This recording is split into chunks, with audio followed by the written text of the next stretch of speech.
ମୁଁ ରଘୁନାଥ ମହାରଣା କମେଡ଼ି ମା ଦୁର୍ଗା ଗଣନାଟ୍ୟର ଘର ହେଉଛି ମୋର ବନ୍ତ ଦେବତା ଗାଡ଼ିଆ ଟିଲୁ ଦେବତା ଗାଡ଼ିଆ।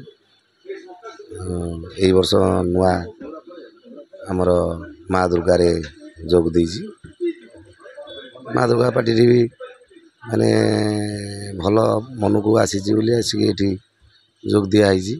ଏ କ୍ଲାସ୍ ପାର୍ଟି ଭଳି ଲାଗୁଛି।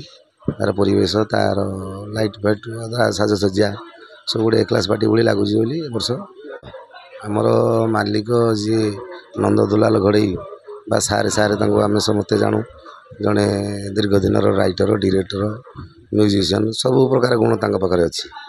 ହେଲେ ଆଶା ଭରସା ତାଙ୍କ ଉପରେ ଅଛି ଯେ ଏ ପାର୍ଟି ମାନେ ଭବିଷ୍ୟତରେ ଯେ ଆମର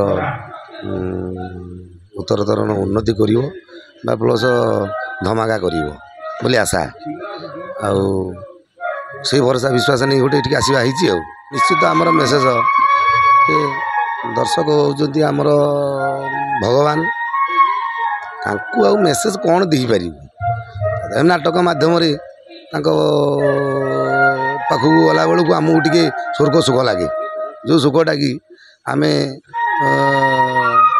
ମାନେ ସେଟାକୁ ଆଉ କଳନା କରିହେବନି। ତାର ଗୋଟେ ମାନେ ଏତେ ଖୁସି, ଏତେ ଆନନ୍ଦ, ଏତେ ଆମେ ବିମୋହିତ ହେଇଯାଉଛି ତା ଭିତରେ, ଆମେ ଆଉ ନିଜକୁ ଭୁଲି ଯାଉ ଆମେ କ'ଣ ବୋଲି। ଯାହା ହଉ ତଥାପି ଆଜିକି 22-25 ବର୍ଷ ପାଖାପାଖି ହେଇଗଲାଣି ଦର୍ଶକମାନଙ୍କ ପାଖକୁ, ଦର୍ଶକମାନଙ୍କ ଆଗରେ ଯାଇ ଅଭିନୟ କରୁଛି।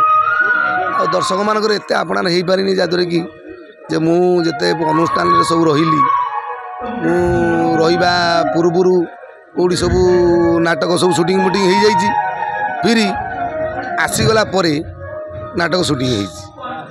ଆଉ ତେଣୁ ଏତେ ଦର୍ଶକ ପାଖକୁ ଯାଇପାରି ନାହିଁ। ଆଉ ତୋର ମଞ୍ଚ ଅଭିନୟରେ ଯେତିକି ଯାହା ସବୁ ଜାଣିଛନ୍ତି। ଆଉ ତଥାପି ମୁଁ ବହୁତ ଖୁସି ଅଛି ସେଥିରେ।